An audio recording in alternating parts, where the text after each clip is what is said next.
هغه د حقانانو لپاره چې د کوکنارو له کارکیلي څخه یې لاس اخیسته و په 600 جریبه ځمکه کې د انجي او د زعفرانو د سبزیجاتو د شنه خونې ایجاد او ترویج شوی دی.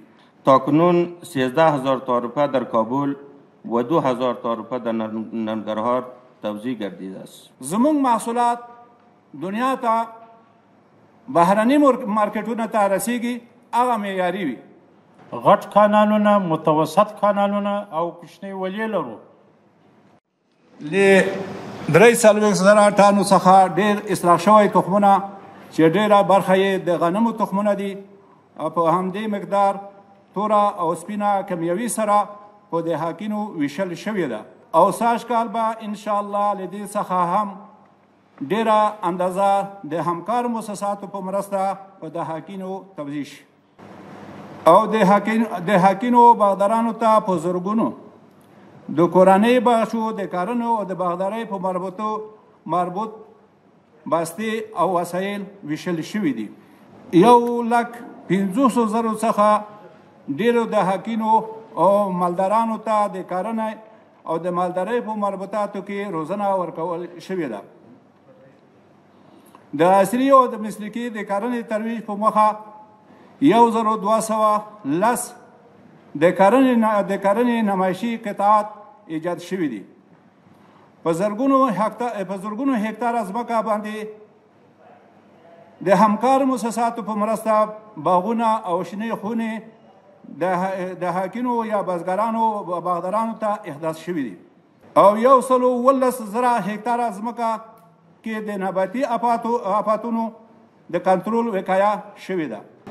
همدارنګه په شمالي ولایتونو کې د ملخانو د کنټرول په مخه پراخه کمپاین ترسره شوی چې الحمدلله کاملا کامیاب او هغه ضررونه الحمدلله دفع شوي دي. هغه د حقانانو لپاره چې د کوکنارو له کارکیلي څخه یې لاس اخیسته و په 600 جریبه ځمکه کې د انجي او د زعفرانو د سبزیجاتو د شنه خونې ایجاد او ترویج شوي دي. په هیواد کې د صادراتي توکو لپاره 45,000 نباتي صحي سندونه ویشل شوي دي تر څو چې د نړیوالو بازارونو ته د ناروغۍ پاک او معیاري محصولات وړاندې شي. زموږ هدف هم دا ده چې زموږ محصولات دنیا ته بهرني مارکیټونو ته رسیږي، هغه معیاري وي او د امراضو نه پاک وي. الحمدلله وزارت زراعت په دې کې خپل اقدامات کړي دي. د هیواد په 4 ولایتونو کې چې کوم د کرنې وزارت مربوط هغه تراکتورونه چې غیر فعال وو هغه فعال شوي دي او ګټې اخیستلو ته وړاندې شوي دي. ځکه چې موږ راغلو 300 تراکتورونه ماسه غیر فعال وو، خو الحمدلله د اسلامي امارات د خپل بودیجې نه هغه تراکتورونه ماسه فعال کړو او د خپل خلکو په خدمت کې وړاندې کړو. د هیواد په 4 ولایتونو کې 1.5 میلیونه څخه ډېر مختلفو څارویو درملنه ترسره شوې ده. د هیواد په 4 ولایتونو کې د کرنې وزارت په مرسته د سکتوري کلینیکونو له طریقه 14 میلیونه څخه ډېره څارویو امراض مخنیوي په مخه د حیواني واکسین تطبیق شوی دی. د حیواني ناروغیو د تشخیص لپاره لابراتوارونو کې د حدوداً 22,000 نمونې ازموینې ترسره شوي دي او د چرګانو د روزنې سکتور د ملاتړ د فارمونو د جوړولو لپاره زمینه برابره شوې ده او په دې کې مستقیمان او غیر مستقیمان 1,50,000 کسانو ته د کار زمینه برابر شوې ده او په هیواد کې د مالدارۍ محصولاتو د تولید معیاري کولو په مخه د هیواد په 4 ولایتونو کې زرګونو مالدارانو ته د لبني محصولاتو د پروسس راټولولو اړوند توکي ویشل شوي دي. او د هیواد په څلور دېرشو ولایتونو کې نوي کلینیکونه ایجاد شوي دي. ایجاد لپاره 2402 جوازونه ویشل شوي دي. د هیواد په کچه د اړمنو کورنیو لپاره د مرستندویو بنسټونو په همکارۍ د چرګانو کوچني فارمونه ایجاد او د شودې د غواګانو او د وزې ویشل شوي دي. د هیواد په کچه 102 میلیونه ډالره په ارزښت 118 د همکارو مؤسسو په مرسته 154 زراعتي مالداري آبیاري پروژې تطبیق شوي دي. په مرکز او په ولایتونو کې د کرنیزو محصولاتو لپاره د بازار موندنې په مخه د منې او د پسرلي کرنیز نندارتونونه نمایشګۍ په لاره اچول شوي دي. د ګاونډي هیوادونو سره د کرنې او د مالدارۍ په برخه کې د ښه اړیکو رامنځته شوي. په دې برخه کې د ځینې هیوادونو سره تفاهمنامې هم لاسلیک شوي دي. همدارنګه د اراضي په برخه کې موږ په دې یو کال کې په دې باندې وتوانېدو چې 1,80,000 جریبه مځکه هم تصفیه شي هم انتقال شي. موږ صنعت وزارت ته انتقال کړې ده. دارنګه مسله د 100,000 جریبې نه موږ مسله د هنوردي یا د ترانسپورت وزارت ته انتقال شوې ده.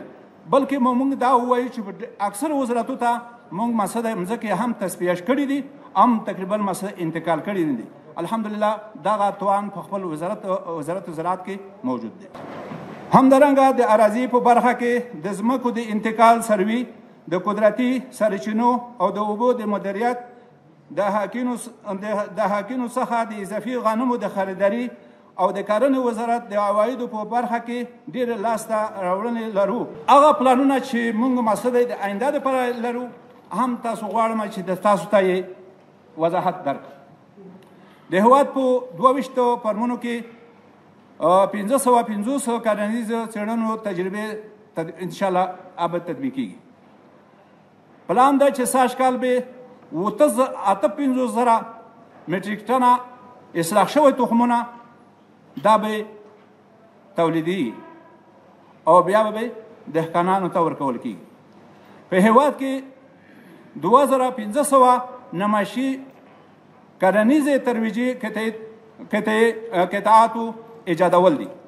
د نباتي امراضو د آفاتو د کنټرول په مخه 4,000 لیتره نباتي دواګانې د خریداري او په مربوطه ساحې کې به تطبیقیږي. په شمالي ولایتونو کې د ملخانو په وړاندې جدي مبارزه کول دا پراخه کمپاین پر مخ وړل دا زموږ پروګرام دی. د هیواد په 4 ولایتونو کې د لازمو حیواني واکسینونو اب مسله تطبیقیږي. د هیواد په کچه د شودې د غواګانو لوړ تولید په مخه 2,000 غواګانو اصلاح نسل به انشاءالله کیږي. پلان دی چې حدوداً 2 میلیارډ افغانۍ مخکې کال کې موږ مسله 1.5 میلیارډ او په آینده کال کې موږ 2 میلیارډ تارګټ دی چې خصوصي سکتور ته ورکړل شي توزیع شي. همدارنګه د کرنې وزارت ټول داخلي او بهرني پانګوال تشویق کړي دي چې په دې سکتور کې پانګونه وکړي چې تر اوسه پورې 4 شرکتونه خپل پلانونه وزارت ته سپارلي دي چې په دې سره 200 میلیونه ډالر د سرمایه ګذارۍ به انشاءالله ترسره شي او 1,50,000 کسانو ته به مستقیما او غیر مستقیم کار مسله برابر شي. او د امیر المؤمنین صاحب د هدایت په اساس د کرنیزو فعالیتونو لپاره د ځمکې او د اجارې طرز العمل ترتیب شوی چې د منظوري وروسته به انشاءالله د سرمایه ګذارۍ لپاره کافي اندازه زمینه برابر شي. د افغانستان اسلامي امارت د کرنې او اوبو لګولو مالدارۍ وزارت مختلفه بخشونه لري. چونکه دا یو سکتوري وزارت دی د افغانستان د محترم ولس لپاره هغه خوراکای ضروریه اولیه برابروي. مختلف بخشونه لري. یو بخش د آبیارۍ دی. په افغانستان کې د 28,000 زیات غټ کانالونه، متوسط کانالونه او کوچنۍ ولې لرو. چونکې دنیا اوس پرمختللې د مختلفو بخشونه د آبیارۍ په بخش کې سته، چې قطره‌یي سیستم دی، پاشداني سیستم دی، باراني سیستم دی. د زراعت وزارت توانېدلی دی دغه سیستمونه په بعضې مناطقو کې احیا کړي، د تجربې په شکل باندې. دا موږ انجنیران لرو، دا مو احیا کړي دي. چونکې زموږ دهاقین و زارعین موږ تاسو ته معلوم دي د هغو بودیجه خورا کمه ده. خپل دا اصلاح شوی تخم و سره نشي برابرولی. ولیکن د مختلفو هیوادو سره دغه طرز العملونه موږ راوړي دي، دلیل مو تجربه کړي دي، چې بعضې مو هم د وزارت په صحن کې پاشدان طرز العمل اوس پلی کړی دی. په کمو اوبو سره موږ ډېره مځکه اوبه وو. که یا امارت په خپله یا د حاکم څوک وغواړي چې دا سیستم په خپلو مځکو کې پلی کړي، عملي یې کړي. زموږ د زراعت وزارت انجنیران مو کارکوونکي آماده دي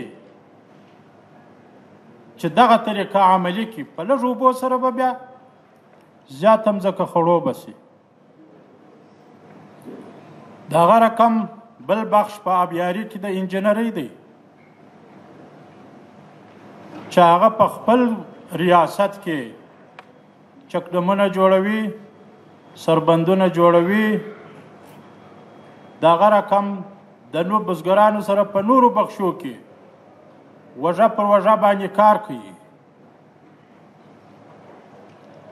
موږ په تعداد د 130 چکډمونو دا جوړ شوي دي، اصلاح شوي دي. په دې کې یو چکډم موږ لرو کندهار خاکریز کې چې دغه دوباره تخریب کړی دی. نور نه لرو، نور خپل پر ځای دي. زموږ بزګرانو ته یو ښکاره پیدا کړی ده په زیرزمیني اوبو کې. هغه اوس د زیرزمیني اوبو څخه استفاده کولی شي، یعنې کاریزونه و چینې وتلي دي. چونکې موږ بودیجه پیشنهاد کړې وه، پر هغه اندازه بودیجه که موږ ته راکول شوې وی، موږ به د افغانستان په هره ولسوالۍ کې یو چکډم جوړ کړی وای. اوس کار روان دی. هغه چکډمونه هم متوسط جوړیږي. لوی بندونه هغه د انرژي او آب د وزارت سره دي. کوچني د کلو دپاره د څښاک د اوبو هغه د انکشافي جهات وزارت سره دي. متوسط چکډمونه د زراعت وزارت دپاره دي، هغه یې عملي کوي. د هغه رقم په آبیاري کې موږ زهکشي لرو. د 500 تر 80 پورې دومره میلیون افغانۍ تیر کال کې په سږ کال کې څه کمې دي. هغه په اندازه د 200 اندازه ځایو کانالونه نوي او پخواني کار کړي دي، چې هغه د حاکینو ته خورا ضرور دي په خپلو ځایو کې. مثلا که تاسو مزار ته ولاړ شئ، کالدار ولسوالۍ ته ولاړ شئ، دا ولسوالي مکمله د آمو څخه متضرره ده.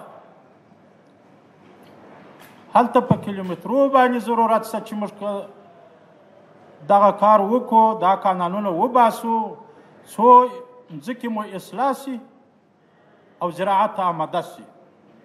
په 1403 مالي کال کې د کرنې، اوبو لګولو او مالدارۍ وزارت مجموعه 1,222,800 افغاني عواید مرکزي او په ولایتي سطح راټول کړي دي. دا یقینا ډېره غټه لاسته راوړنه ده، ځکه د زراعت وزارت چې دی هغه یو خدماتي وزارت دی چې باید خدمات وړاندې کړي، پر خدماتو سربیره په عوایدو کې هم دونه غټه لاسته راوړنه کړې ده. دویم، په 1403 مالي کال کې د کرنې اوبو لګولو مالدارۍ وزارت 670 میلیونه پرمختیایي بودیجه ورکړل شوې وه چې د هغې له جملې څخه د کرنې اوبو لګولو او مالدارۍ وزارت په پرمختیایي پروژو او مخچارو کې 500 میلیونه افغانۍ چې 75% کېږي په مصرف رسولي دي. دریم، په 1403 مالي کال کې د 1 میلیارد افغانۍ په ارزښت 83,300 میټریک ټنه غنم د بزګرانو مازاد حاصل په 11 ولایاتو کې د وچکالۍ او طبیعي پیښو سره د مبارزې بازارونو کې د غنمو د قیمت کنټرول، د بزګرانو د لاسنیوي او د غنمو د کرلو او د ترویج په موخه خریداري شوي دي چې د هیواد په 4 سیلوګانو او د ولایاتو په 8 ګودامونو کې ذخیره شوي دي. د بزګرانو د مازاد ضرورت غنم د خریداري پروسه کې 11,250 کسانو ته مستقیما لنډمهاله دنده پیدا شوې ده.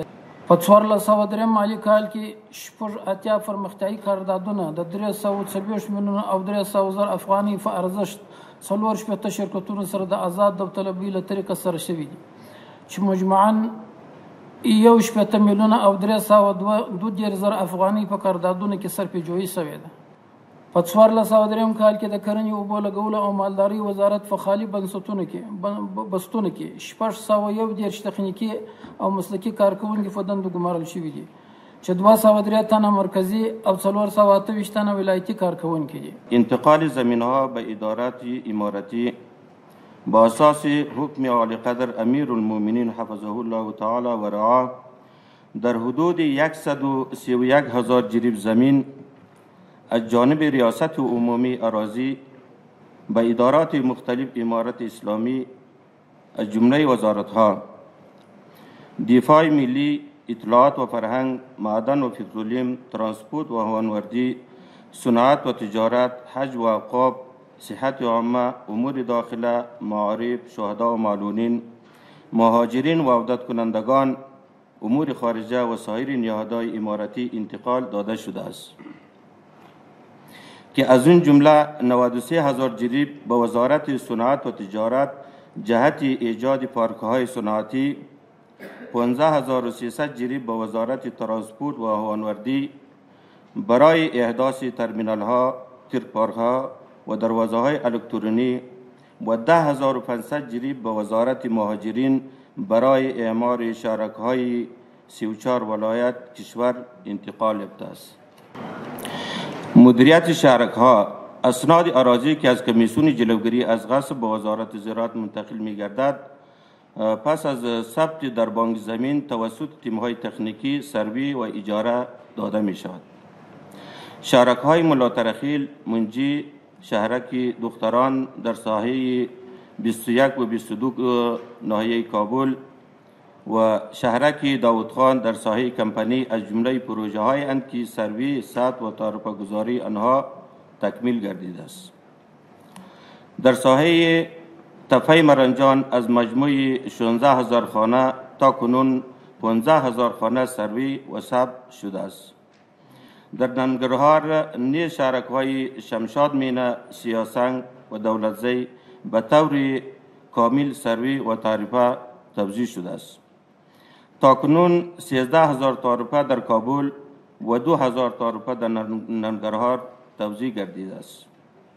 قابل ذکر است در کابل و ولایات در حدود 40,000 جایدادهای استرداد شده سروی و ثبت گردیده است که شامل شهرک‌های ترخیل، منجی، تپه مرنجان، داودخان و 3 شهرک در ولایت ننگرهار می باشد. سروی و تثبیت ملکیت‌ها در سال گذشته در حدود 1,950,000 جریب زمین در ولایات مختلف از جمله پکتیا، هرات، بلخ، ننگرهار، کندهار، میدان وردک و سایر ولایت‌ها به عنوان ملکیت امارت سروی و تثبیت شده است. همچنین 2,806 جریب زمین شخصی در ولایت یاد شده تثبیت گردیده است. کانال کشتیپه سروی و تصفیه 2000 هکتار زمین در مسیر کانال کشتیپه در ولایات سمنگان، بلخ، جوزجان و فاریاب برای واگذاری به شرکت انکشاف ملی به منظور ایجاد کمپلکس های زراعتی و صنعتی آغاز گردیده.